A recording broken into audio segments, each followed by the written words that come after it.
నీ ప్రేమ కథ ఎప్పటి వరకు చాలా స్మూత్ గానే కదా నడుస్తుంది. ఆ తర్వాత కూడా స్మూత్ గానే నడిచింది సార్. మరి ఏమిటి సమస్య? సార్ దమ్ము కూడా చాలా సేపు అయింది. అందుకని దమ్ము కొడుతూ చెప్పమంటారా? ఇడియట్, దమ్ము కొట్టడం చాలా తప్పు. ఒక సైకియాట్రిస్ట్ డాక్టర్ ముందే దమ్ము కొట్టడం చెప్తున్నావు. ముందు లావయ్య ఎక్కడి నుంచి. సార్ ఈ ఒక్కటే వినండి సార్. నీ వంకాయ కథ నీ వినవ సంవత్సరం నాకు లేదు. ముందు ఎక్కడి నుంచి వెళ్ళు. సార్ ఈ పాట చాలా ఇంట్రెస్టింగ్ గా ఉంటుంది సార్. ఇంట్రెస్ట్ అలా అంటావా? నా లైఫ్ లో టర్నింగ్ పాయింటే కొడైకెనాలే సార్. కొడైకెనాల్లో బాగా చలి, రాత్రుల్లో చెప్పాల్సిన అవసరం లేదు. చలికి తట్టుకోలేక మా కుర్రాళ్ళు వాళ్ళు లవ్ చేసే అమ్మాయిలతో దానికి అడుగు కూడా మొదలు పెట్టారు సార్. గాయత్రి చెప్పు. ఈ చలిలో నువ్వు పిలవగానే జాగింగ్ వచ్చాను కదా. నేను నిన్ను దానికి ఎన్నోసార్లు అడిగాను, నువ్వు మాత్రం ఎందుకు ఒప్పుకోవడం లేదు? మూనార్లో అడిగాను వద్దన్నావు, కేరళలో అడిగాను వద్దన్నావు. ఎలాగో పెళ్లి చేసుకుంటాం కదా, కంట్రోల్ చేసుకోలేకపోతున్నాను. నువ్వు కాల్ మీద పడ్డావని నేను ఒప్పుకున్నాను అనుకో, రేపు నేను నీ కాల్ మీద పడాల్సి వస్తుంది. రే ఏంటి? రారా. నేను రాను, పో. ప్లీజ్ రా. ఇదిగో చూడు, మా అమ్మ ఇంతకు ముందే చెప్పింది పెళ్లికి ముందు ఇదంతా చేయకూడదని. ఇలాగే అడుగుతుంటే తర్వాత నేను కట్ చేసి పారేస్తా. ఇలా బిహేవ్ చేస్తున్నందుకు నేనే నిన్ను వదిలేయా. నన్ను మెడుతూ టచ్ చేద్దాం అనుకుంటున్నావా? కృష్ణ ఒకసారి ఇలా రా. నువ్వు ఇంకా పడుకోకుండా ఏం చేస్తున్నావు? ఎలా నిద్రపోమంటావు కృష్ణ? ఏమైంది? ఈ విండోని క్లోజ్ చేయలేకపోతున్నాను, అసలే బాగా చలిగా ఉంది. క్లోజ్ అవ్వట్లేదా? ఉండు నేను చూస్తాను. కొంచెం తప్పుకో. అవును స్టక్ అయింది.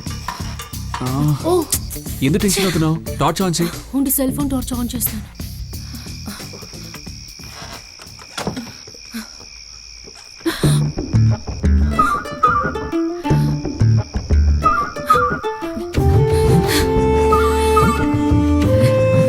Love you, Krishna.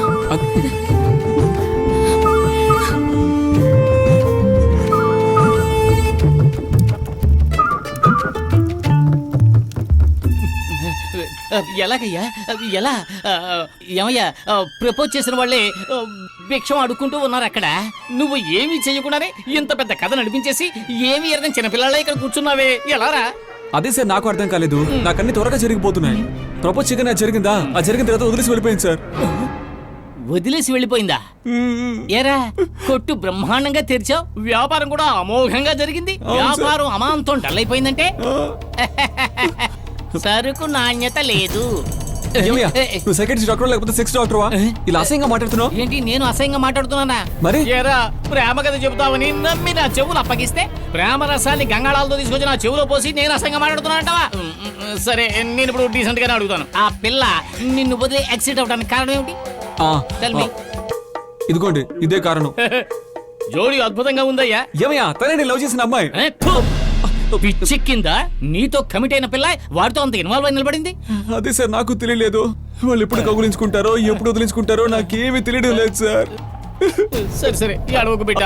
ఇప్పుడు నువ్వు ఆ పిల్లని లవ్ చేసిన విషయం ఆ పిల్లని పెళ్లి చేసుకోబోయే ఆ కుర్రాడికి తెలుసా? సార్, నేను చేసిన మ్యాటర్ మొత్తం వాడికి తెలుసు సార్.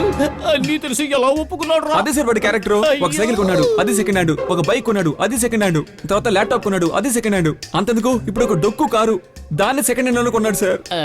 సరే సరే, కొంతమంది టేస్ట్ అలాగే ఉంటుందిలే గానీ, ఒరే, ఒక గంట సేపు నిన్ను నా ముందు కూర్చోబెట్టుకున్నందుకే నన్ను చీల్చి చెండాడుతున్నావే. నీకు ఇంత ద్రోహం చేసి వెళ్ళిపోయింది, తనని ఊరికే వదిలేసావు. నువ్వు ఏం చేసావు?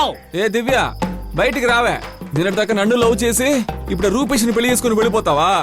నీ వల్ల నేను శీలం కోల్పోయానే. నీకు బాధగా లేదా?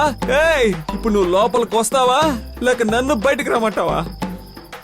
ఏంట్రా వచ్చాను, ఇప్పుడు ఏం చేస్తావు? నార్మల్ గా ఉంటే భయం వేస్తుందని కాగేసి అరుస్తున్నావా? ఏయ్, నువ్వు అరుస్తున్నావు. నువ్వేమన్నా తాగున్నావా?